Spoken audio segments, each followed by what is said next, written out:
13편입니다.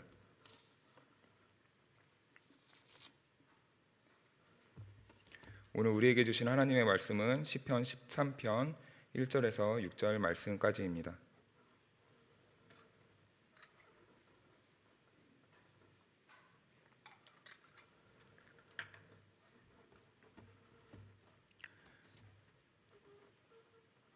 저와 여러분이 한 절씩 교독해서 읽겠습니다. 여호와여, 어느 때까지이니까 나를 영원히 잊으시나이까? 주의 얼굴을 나에게서 어느 때까지 숨기시겠나이까?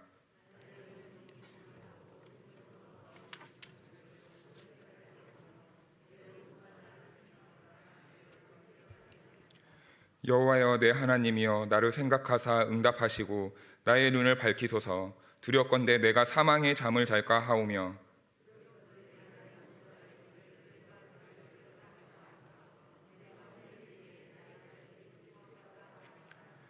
나는 오직 주의 사랑을 의지하여 싸우니 나의 마음은 주의 구원을 기뻐하리이다.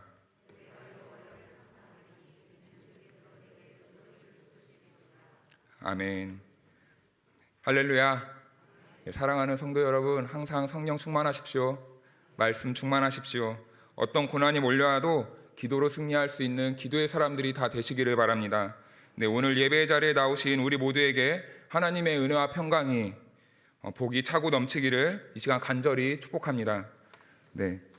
성도의 삶 가운데 고난과 신앙의 침체기가 오는 것은 계절이 바뀌듯 자연스러운 현상입니다. 어떤 왕이 역사가들에게 역사를 기록해 달라고 요청을 했다고 합니다. 그래서 역사가들은 모여서 이 역사를 집필했는데요. 그래서 그 왕에게 가져와 보니 그 왕이 하는 말이 이 내용이 너무 많으니까 좀 줄여와라 라고 하는 것입니다. 그래서 역사가들은 다시 모여서 그 내용을 대폭 줄였다고 합니다.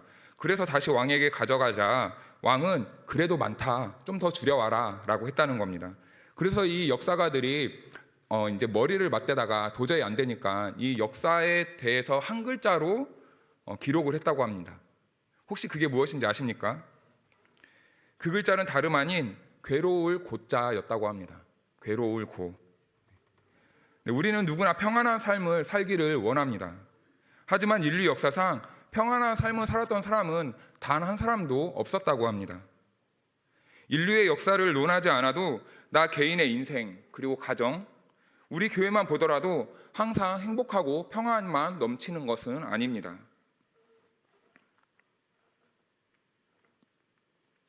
그래서 한평생 행복할 때보다 낙심되고 좌절할 때가 더 많은 것이 또 우리의 인생이라고 말하곤 합니다. 태풍은 우리에게 해로운 것으로 여겨질 때가 있습니다. 하지만 태풍 또한 없어서는 안 되는 우리에게 이로운 것입니다. 태풍은 주요한 수자원의 공급원으로서 물 부족 현상을 해소시키는 역할을 합니다. 또한 태풍은 저위도 지방에 축적된 대기 중의 에너지를 고위도 지방으로 운반하여서 지구상의 남북 온도를 유지시켜주고 그리고 해수를 뒤섞어 순환시킴으로써 바다의 적조 현상을 막아주는 역할을 이 태풍이 한다고 합니다. 우리가 바라는 삶은 인생에 태풍이 없는 삶을 원합니다. 그러나 하나님께서 이러한 강한 태풍과 같은 고난을 우리의 삶에 함께 허락해 두십니다. 그 이유는 고난을 통하여서 우리에게 주고자 하는 하나님의 크신 은총이 있기 때문입니다. 시편 13편 말씀은 다윗이 고난 상황 속에서 쓴 시입니다. 다윗은 내면적 또는 외부적인 상황으로 인하여 지금 고난의 상황에 있음을 알 수 있습니다. 고난의 때에 다윗은 하나님께 부르짖습니다. 그런데 그 부르짖음의 소리가 꼭 비명 섞인 울부짖음에 가까울 정도로 애달픈 목소리입니다. 여호와여, 어느 때까지니까? 여호와여, 나를 잊으셨습니까? 라고 지금 비명 섞인 목소리로 하나님께 기도하고 있습니다. 그가 이렇게 부르짖는 이유는 고난 중에 하나님의 임재가 느껴지지 않았기 때문입니다. 고난을 당하더라도 그 고난 가운데 하나님이 함께 하심을 경험한다면 고난 속에서도 우리는 믿음을 가지고 그 고난을 견뎌낼 수 있습니다. 그러나 지금 다윗의 상황은 전혀 그렇지가 않습니다. 고난 속 어디에서도 하나님의 임재를 경험할 수 없는 상황에 놓여 있습니다. 하나님의 침묵은 지금까지 자신이 경험했던 것과 비교할 수 없는 큰 고통이었습니다. 침묵의 기간이 너무 길어서 영혼이 마르는 것 같으며 하루하루의 삶에 근심의 연속이 다윗이 지내온 삶이었습니다. 다윗은 자신의 몸과 영혼이 수척해가며 신앙이 흔들리고 있는 상황에 있습니다. 그는 하나님께 묻습니다. 하나님, 어느 때까지입니까? 어느 때까지입니까? 어느 때까지입니까? 어느 때까지입니까? 그 시기를 알면 좋겠지만 하나님께서는 다윗에게 말씀해 주시지 않습니다. 끝까지 침묵하십니다. 다윗의 중심에는 또 다른 괴로움이 있었습니다. 큰 고난으로 넘어진 자신이 영원히 일어나지 못하게 될까봐 두려워했습니다. 다윗은 하나님께 솔직한 심정을 토로합니다. 내 원수가 나를 치며 자랑하기를 어느 때까지 하리이까? 두렵건대 나의 원수가 이르기를 내가 그를 이겼다 할까 하오며 내가 흔들릴 때에 나의 대적들이 기뻐할까 하오리다. 다윗은 자신이 당하는 고난으로 일어날 수 없는 하나님의 영광을 일어설 수 없어서 하나님의 영광을 가리게 될까봐 염려하고 있었습니다. 그래서 다윗은 하나님께 간구하기를 하나님의 영광을 보기 위해 내 눈을 밝혀주십시오 라고 오늘 기도하고 있습니다. 하나님의 은혜는 메마른 대지의 담비와 같이 다윗에게 임하셨습니다. 그래서 다윗은 다시 일어나 하나님의 구원을 소망하게 됩니다.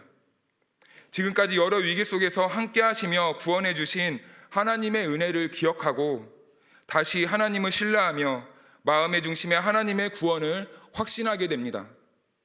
다윗은 하나님을 찬송하면서 하나님의 은혜가 다시 임할 것이란 확신을 얻습니다. 네, 여러분, 아무리 믿음이 좋은 성도라 할지라도 긴 고난 앞에서는 신앙의 균형을 유지하기가 매우 어렵습니다. 고난 앞에 당황하고 떨며 두려워하게 됩니다. 특히 고난 속 하나님의 침묵은 성도의 영혼까지도 위협할 정도로 큰 두려움이 됩니다. 고난 앞에 두려움을 해결할 방법은 단 한 가지입니다. 두렵지만 하나님 앞에 나가 나의 속사정을 솔직하게 털어놓는 것입니다.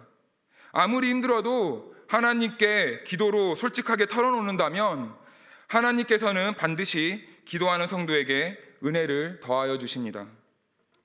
여러분, 오늘 말씀은 하나님을 믿으면 고난이 없이 만사 형통한 삶만 있다는 것을 가르쳐주기 위해 우리에게 주신 말씀이 아닙니다. 하나님을 믿으면 고난이 비켜가고 고난을 겪지 않는다고 생각하게 하며 가르치는 것은 성도의 신앙을 연약하고 자라지 못하게 하는 잘못된 가르침입니다. 고난 속 하나님께 기도만 하면 즉각적으로 응답되고 모든 상황이 해결된다는 것을 보여주기 위한 말씀도 아닙니다. 비록 고난 속 하나님의 임재가 느껴지지 않고 하나님께서 침묵하는 것처럼 보일지라도 기도로 하나님의 은혜를 기억하면서 다시 구원해 주실 하나님을 바라보는 것이 참 성도의 신앙과 믿음임을 오늘 말씀을 통해 말씀해 주고 있습니다. 네, 도널드 맥컬로우는 광야를 지나는 법이란 책에서 오스왈드 챔버스의 말을 인용합니다. 하나님은 좌절을 통해 우리를 연단하신다. 하나님은 자신의 보물을 어둠 속에 숨기신다.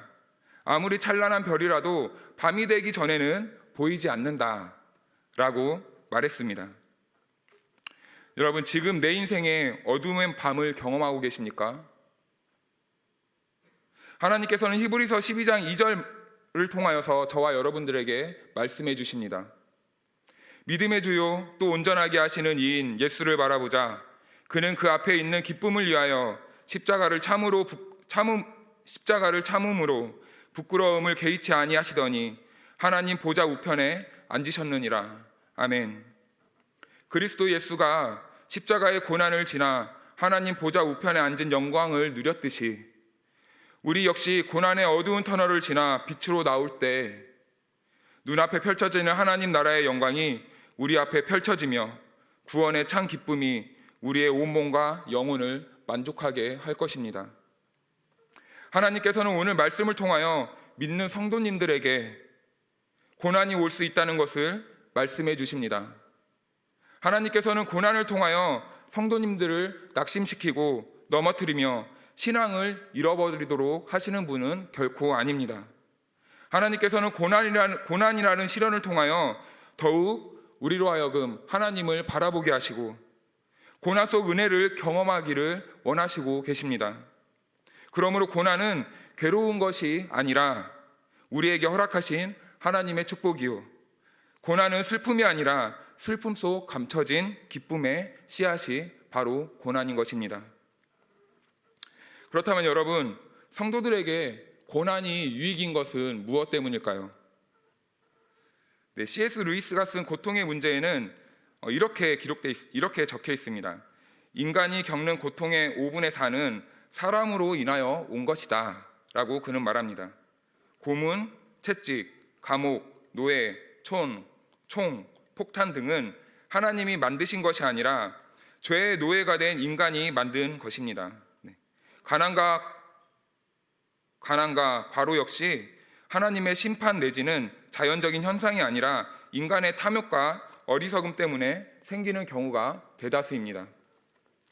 과거 어른 세대들은 흔히 고통 가운데 있는 사람들에게 그냥 견뎌라, 세월이 약이다 라고 말했습니다. 그리고 세상은 피할 수 있다면 고통을 피하라고 이렇게 가르칩니다. 그러나 아무리 피하고 싶어도 고통을 피할 수 있습니까? 피하고 싶어도 피할 수 없는 것이 우리에게 찾아온 고난이며 고통이 것입니다. 성경은 고통을 그냥 견디라고만 하지 않습니다. 오히려 고통과 직면해서 그 안에 숨겨진 하나님의 비밀을 찾으라고 우리에게 말씀합니다. 적극적으로 고통을 다룰 것을 우리에게 가르쳐주고 있는 것입니다. 우리는 흔히 고통이 찾아오면 빨리 고통이 지나가기만을 기대합니다. 또 빨리 고통이 제거되기만을 바랍니다. 그런데 과연 고통이 빨리 제거되는 것이 기뻐할 만한 일일까요?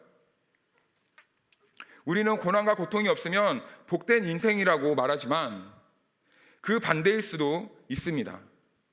왜냐하면 하나님을 찾는 방법을 점점 잃어버리기 때문입니다. 모순인 것은 우리는 고통 가운데 있을 때 하나님을 찾고 기도하게 된다는 것입니다. 그리고 기도하면서 기도에 대해 배우게 되며 나중에는 그 기도가 우리의 습관이 됩니다. 이렇듯 진정한 기쁨은 고통이 빨리 제거되는 것이 아니라 오랜 인내로 기도가 습관되는 것입니다. 오랜 시간 교회에 다녔어도 기도를 배우지 못한 성도가 많습니다. 설사 기도를 배웠어도 계속해서 기도하는 사람들은 적습니다. 기도를 배우는 것도 쉽지 않지만 계속해서 기도하는 습관을 갖는 것은 더 쉽지 않습니다. 그러므로 고난은 기도의 습관을 얻을 수 있는 축복입니다. 기도를 통해 고통을 통과하는 법을 배우게 되기 때문입니다. 기도를 통해 우리의 믿음이 자라고 우리의 믿음을 통해 고통을 다루시는 하나님의 손길을 바라보며 그 고통의 무게를 견딜 수 있는 저와 여러분들이 되시기를 간절히 바랍니다. 믿는 성도는 고난이 왔을 때 그 고난을 어떻게 이겨내야 될까요? 하나님이 오랫동안 침묵하셔서 영과 육이 쇠약해지고 있을 때 우리는 무엇을 바라보며 인내하며 견뎌야 될까요? 우리는 원수의 조롱 앞에서 무엇으로 승리할 수 있겠습니까? 하나님께서는 오늘 말씀을 통하여서 우리에게 분명하게 말씀해주고 계십니다. 먼저는 하나님께서는 성도에게 고난이 왔을 때 기도하라고 말씀하십니다. 1절 말씀입니다. 우리 다 같이 한번 읽어볼까요? 시작.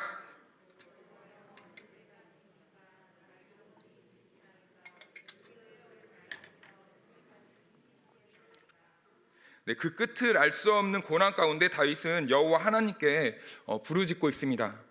그 부르짖음은 비명에 가까웠다고 말씀드렸습니다. 다윗은 끝이 보이지 않는 고난 속에서 여호와여 어느 때까지니까? 라고 비명 섞인 목소리로 애원하며 부르짖고 있습니다. 특히 이 어느 때까지니까? 라는 표현은 다윗은 지금 오랜 시간 동안 고난받고 있음을 우리에게 알게 합니다. 즉 다윗은 오랜 시간 동안 고난으로 인하여 하나님께 간절히 애원하며 비명 섞인 목소리로 부르짖어 하나님의 이름을 부르고 있습니다. 성도에게 고난이 왔을 때 그 고난을 이긴 힘은 기도에게 있음을 믿으시길 바랍니다. 기도는 고난 속 풍랑을 이길 힘과 능력을 우리에게 줍니다. 기도는 모든 상황을 역전시킬 수 있는 하나님이 성도에게 준 축복 그 자체입니다. 기도는 하나님과 소통하는 수단이며 교제이기에 우리가 살아서 역사하시는 전능하신 하나님께 기도만 한다면 하나님께서는 성도의 기도에 응답하시며 언제나 우리와 함께 해주신다고 약속해주고 계십니다. 그러므로 하나님께서 성도에게 주신 기도의 축복을 우리는 마음껏 사용할 수 있어야 합니다. 간혹 기도에 대해 어려움을 느끼시는 분들이 있습니다. 기도를 어떻게 해야 하는지, 어떤 방법으로, 어떤 형식으로 기도해야 하는지 어려워하시는 분들이 꽤나 계시더라고요. 그러나 기도를 너무 어렵게 생각하지 않으셔도 됩니다. 자녀가 부모와 대화할 때 형식이 있습니까? 부부와의 대화에서 형식이 있습니까? 오랜 우정을 나눈 친구 간의 사이에 대화할 때 여러분 형식이 있습니까? 그렇듯이 하나님과 성도와의 관계에서 나오는 기도도 마찬가지입니다. 어려워하지 마시고 자녀가 부모에게 대화하듯, 부부끼리 대화하듯, 오랜 우정을 나눈 친구끼리 서로 소통하듯이 하나님께 말을 거는 겁니다. 특히 오늘 다윗이 하나님께 기도한 내용을 보십시오. 한 나라의 왕이 비명과 가까운 기도를 하나님께 드리지 않습니까? 채통을 지키면서 형식에 따라, 순서에 따라 좋은 말로 기도하는 것이 아닙니다. 그 기도의 대상이, 그런데 그렇게 다윗이 기도하는 그 대상이 바로 우리가 믿는 창조주 하나님이라는 겁니다. 다윗은 자녀가 부모에게 말하듯이 자신의 고통을 아주 솔직하게 감정을 담아서 하나님께 또 어쩌면 따지듯이, 불평하듯이, 원망하듯이 그렇게 기도하고 있는 모습을 오늘 말씀을 통해 보고 있습니다. 레오 톨스토이가 어떤 섬에 살았던 3명의 은둔자 이야기를 한 적이 있습니다. 하나님과의 깊은 교제와 사랑에 대한 그들의 기도는 그들의 단순한 만큼이나 단순했다고 합니다. 그들은 이렇게 기도했다고 합니다. 우리도 셋이요, 주님도 셋이오니 우리에게 자비를 베풀어 주옵소서. 아멘. 그들이 이런 식으로 기도했을 때 종종 하나님께서 역사하시고 기적을 일으키셨다고 합니다. 운둔자들의 이야기를 들은 당시의 주교는 그들에게 바르게 기도해야 될 것을 바르게 기도해야 하는 법을 가르쳐 주어야 한다고 말했다고 합니다. 그래서 주교는 그들이 있는 작은 섬으로 갔다고 합니다. 주교는 그들에게 기도를 가르친 후 그 섬의 단순한 사람들의 영혼을 깨우쳐 주었다는 사실에서 기뻐하며 자기가 살았던 본토로 다시 돌아왔다고 합니다. 돌아가고 있었다고 합니다. 그런데 갑자기 그 뒤편에서 큰 공처럼 생긴 불빛이 바다를 가로질러서 미끄러지듯이 다가오는 것을 주교가 목격했다고 합니다. 점점 가까이 다가오는 것을 보니 그것은 다름 아닌 그 3명의 은둔자가 물로 달려오고 있었다는 것입니다. 그들은 주교에게 이렇게 말했다고 합니다. 주교님, 죄송합니다만 주교님께서 가르쳐 주신 것을 그만 잊어버리고 말았습니다. 다시 한번 기도에 대해 가르쳐 주시겠습니까? 주교는 손을 내저으면서 부드럽게 말했다고 합니다. 내가 당신들에게 가르쳐 준 것을 다 잊어버리십시오. 그리고 늘 당신들이 하던 대로 그렇게 기도하십시오 라고 말입니다. 여러분, 기도는 어려운 것이 아닙니다. 기도의 수준이 있는 것도 아닙니다. 기도는 하나님 앞에서 솔직한 나의 마음을 있는 그대로 털어놓는 것이 바로 하나님 앞에서 하는 기도입니다. 내가 바라는 것을 하나님께 솔직하게 말하는 것입니다. 기도의 전문적인 용어가 필요한 것도 아닙니다. 기도의 형식이 있는 것도 아닙니다. 구체적이지 않아도 됩니다. 다윗과 같이 내면의 두려움 속으로부터 나오는 깊은 탄식, 비명과 같은 기도도 하나님께서는 들으십니다. 그리고 역사하십니다. 신앙의 어려움, 삶의 문제가 있으십니까? 다윗이 고난 앞에 하나님을 찾으며 기도하였듯이 내 삶과 영혼에 어떤 어려움이 찾아온다면 나를 두렵게 하는 속마음을 솔직하게 하나님 앞에 내려놓아야 합니다. 하나님께서 나의 기도에 응답해 주실까 의심하지 않으셔도 됩니다. 꼭 교회에 나와서 기도해야 응답을 받을 수 있다는 그런 생각에서도 우리는 자유로울 수 있어야 합니다. 어떤 상태 그리고 어떤 상황에 있든지 어디에 있든지 그 자리에서 솔직하게 괴롭고 아픈 나의 속마음을 우리 주님께 털어놓으십시오. 하나님께서 우리 기도에 반드시 응답해 주신다고 약속해 주셨습니다. 왜 우리의 기도에 그렇다면 반드시 응답해 주실까요? 그 이유는 하나님께서 저와 여러분 모두를 그 무엇보다 사랑해 주고 있기 때문입니다. 독생자까지 내어주신 하나님께서 우리를 결코 외면하실 분이 아니기 때문에 저와 여러분들의 기도에 반드시 응답해 주십니다. 그분의 완전한 사랑을 의심하지 마시고 어떤 고난과 어떤 어려움이 있을 때마다 하나님께 나아가 기도하심으로 모든 문제와 어려움을 응답받고 해결받는 은혜를 누리시는 저와 여러분의 복된 삶이 될 수 있기를 간절히 바랍니다. 두 번째, 고난이 찾아왔을 때 하나님을 바라보아야 한다고 오늘 성경은 말씀해주고 있습니다. 3절 말씀 우리 다 같이 한번 읽어볼까요? 시작.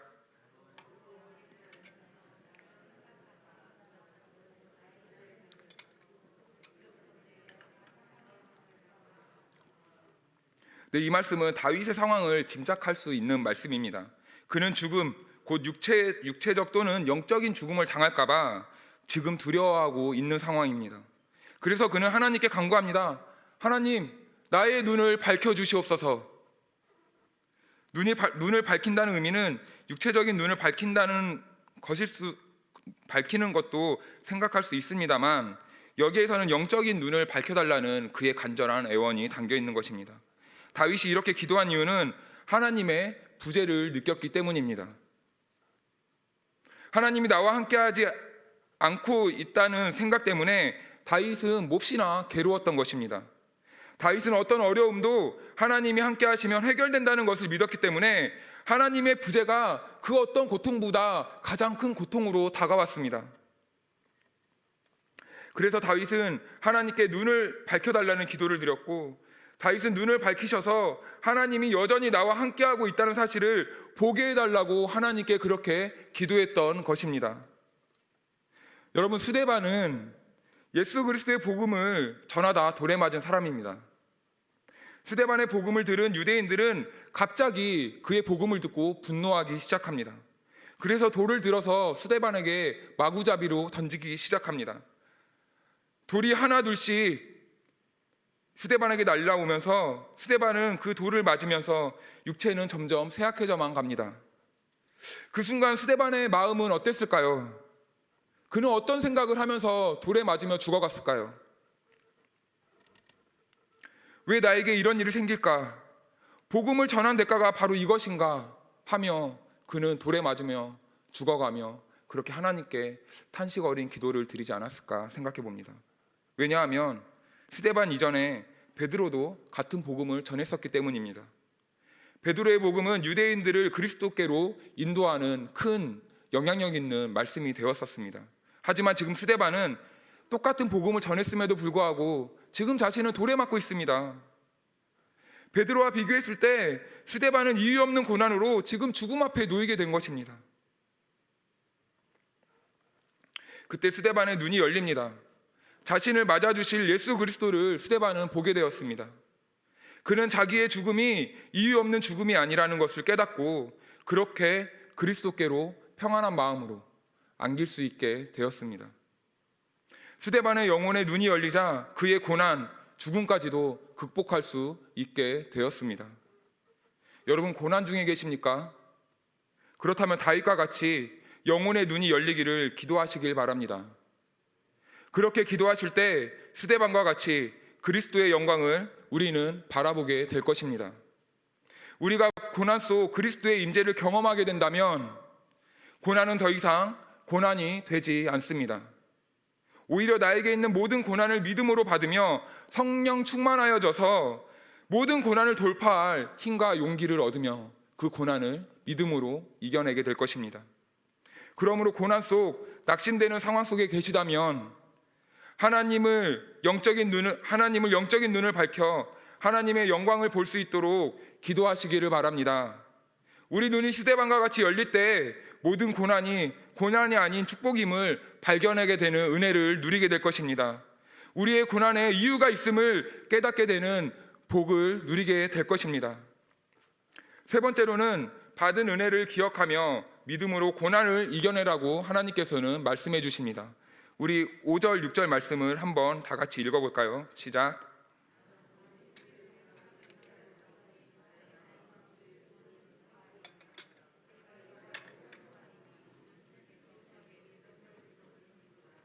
아멘. 이 말씀은 다윗이 하나님께 구원해 주실 것을 확신하고 있는 말씀입니다. 비록 지금 상황은 곧 죽을 것 같은 상황이 있었지만 하나님께서 이 고난 속에서 구원해 주실 것을 그는 확신하게 됩니다. 주석을 보면 다윗의 현실은 과거의 기억과 미래에 대한 소망 사이에 있다고 표현하고 있습니다. 이 말은 하나님께서 과거 고난 속에서도 구원해 주셨듯이 지금 당하는 고난에서도 건져주신다는 그 확신에 찬 고백입니다. 현재 다윗의 현실에서는 아무것도 바뀐 것이 없습니다.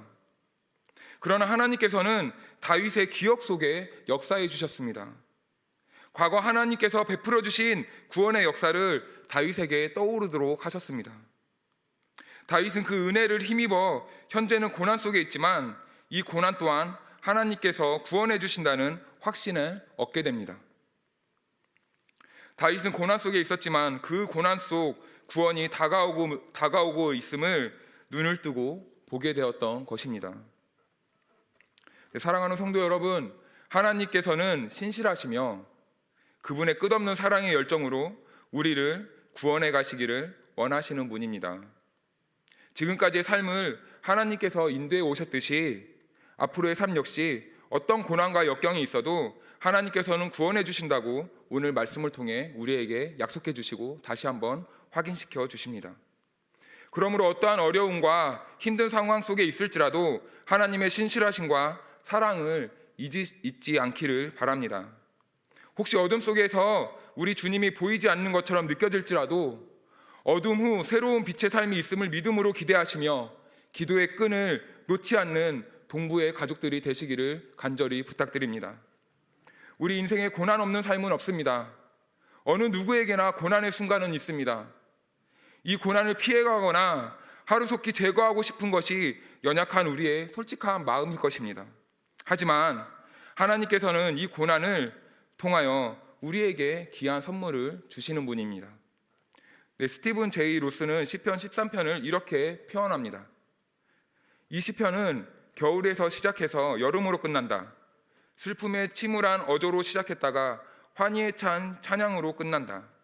이런 극적 반전이 있는 이유는 무엇인가? 그 대답은 시편 중간에 나오는 기도에서 찾을 수 있다. 자신의 짐을 하나님께 내어 던진 다윗은 자신의 마음이 걱정의 감옥에서 찬양의 낙원으로 올라가는 것을 깨달았다. 하나님께서는 고난을 통해 성도들을 기도의 자리로 부르십니다. 그리고 기도를 통하여 고난 속 하나님을 볼 수 있도록 눈을 열어주십니다. 눈이 열려 하나님을 바라볼 때 지금까지 우리의 삶이 하나님의 은혜였음을 깨닫도록 인도해 가십니다. 그러므로 고난은 성도에게 찾아온 하나님의 큰 축복이 담긴 선물입니다. 지금 고난 속에 계십니까? 하나님께서 우리를 부르시기 위한 초청장으로 여기시고 그 부르심에 순종함으로 응답하는 복된 삶이 되시기를 바랍니다. 기도의 자리를 지키는 저와 여러분들의 삶 속에 하나님의 은혜와 축복이 평강이 언제나 함께하기를 간절히 바라며 기도합니다. 기도하겠습니다. 하나님 아버지, 오늘 이 저녁 하나님의 귀하신 말씀을 통하여 은혜를 나누도록 인도해 주셔서 감사합니다. 오늘 전한 말씀 가운데 하나님의 뜻만이 성도님들의 심령에 새겨지도록 인도하여 주시옵소서. 주신 말씀을